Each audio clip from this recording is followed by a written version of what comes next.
नमस्कार, मेरे चैनल में आपका स्वागत है।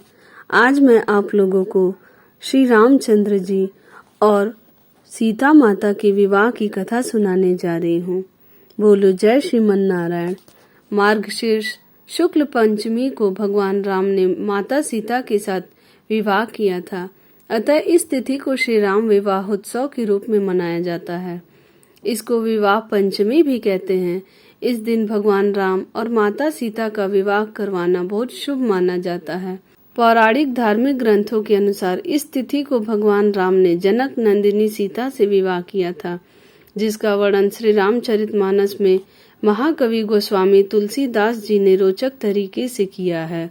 श्री रामचरितमानस के अनुसार महाराजा जनक ने सीता के विवाह हेतु स्वयंवर रचाया। सीता के स्वयंवर में आए सभी राजा महाराजा जब भगवान शिव का धनुष नहीं उठा सके, तब ऋषि विश्वामित्र ने प्रभु श्री राम से आज्ञा देते हुए कहा, हे राम उठो, शिव जी का धनुष तोड़ो और जनक का संताप मिटाओ। गुरु विश्वामित्र के वचन सुनकर श्री राम तत्पर उठे और धनुष पर प्रत्यंचा चढ़ाने के लिए आगे बढ़े। यह दृश्य देखकर सीता के मन में उल्लास छा गया। प्रभु की ओर देखकर सीता जी ने मन ही मन निश्चय किया कि यह शरीर इन्हीं का होकर रहेगा। माता सीता के मन की बात प्रभु श्री राम जान गए और उन्होंने देखते ही देखते भगवान शिव का महान धनुष उठाया। इसके बाद उस पर प्रत्यंचा चढ़ाते ही एक भयंकर ध्वनि के साथ धनुष टूट गया। यह देखकर सीता के मन में संतोष हुआ। फिर सीता श्री राम के निकट आई। सखियों के बीच में जानकी आई। तब एक सखी ने सीता जी से जयमाल पहनाने को कहा। उस समय उनके हाथ ऐसे सुशोभित हो रहे थे मानो डंडियों सहित 2 कमल चंद्रमा को डरते हुए जयमाला दे रही हैं। तब सीता जी ने श्री राम के गले में जयमाला पहना दी। यह दृश्य देखकर देवता फूल बरसाने लगे, नगर और आकाश में बाजे बजने लगे।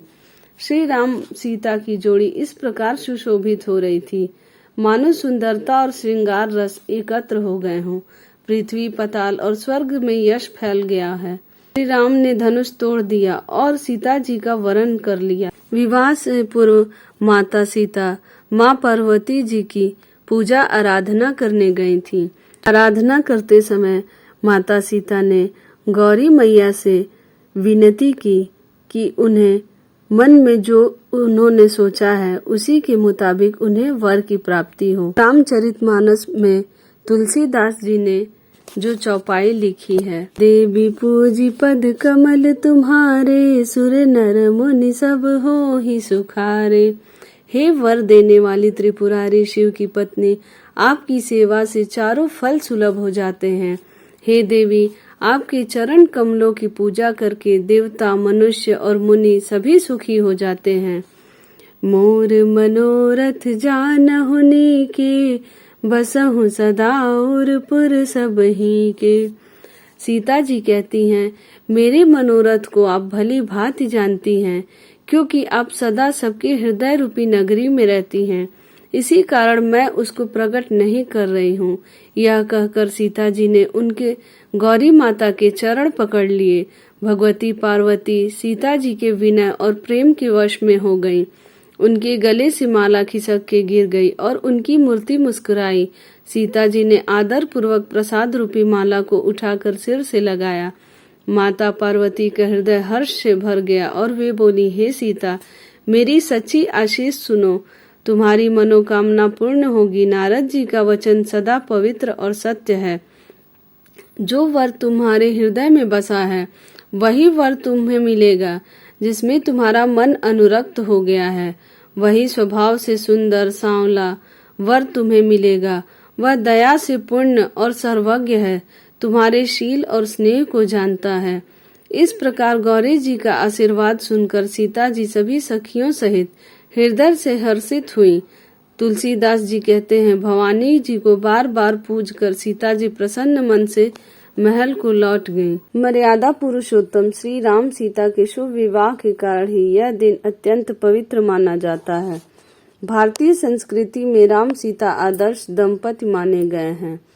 जिस प्रकार प्रभु श्री राम ने सदा मर्यादा पालन करते पुरुषोत्तम का पद पाया, उसी तरह माता सीता ने भी सारे संसार के समक्ष पतिव्रता स्त्री होने का सर्वोपरि उदाहरण प्रस्तुत किया।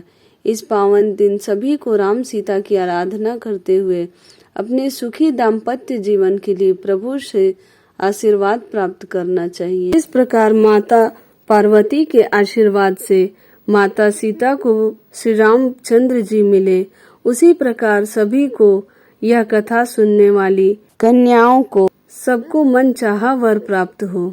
मन चाहा वर प्राप्त करने और शीघ्र विवाह के लिए मैंने इसके पहले भी एक वीडियो डाल रखी है, उसका लिंक मैं इसमें शेयर कर दूंगी डिस्क्रिप्शन बॉक्स में।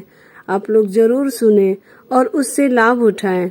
अगर आपको मेरी यह कथा अच्छी लगी हो तो मेरे चैनल को लाइक करें, सब्सक्राइब करें, शेयर करें और कमेंट में जय श्रीमन नारायण जरूर लिखें।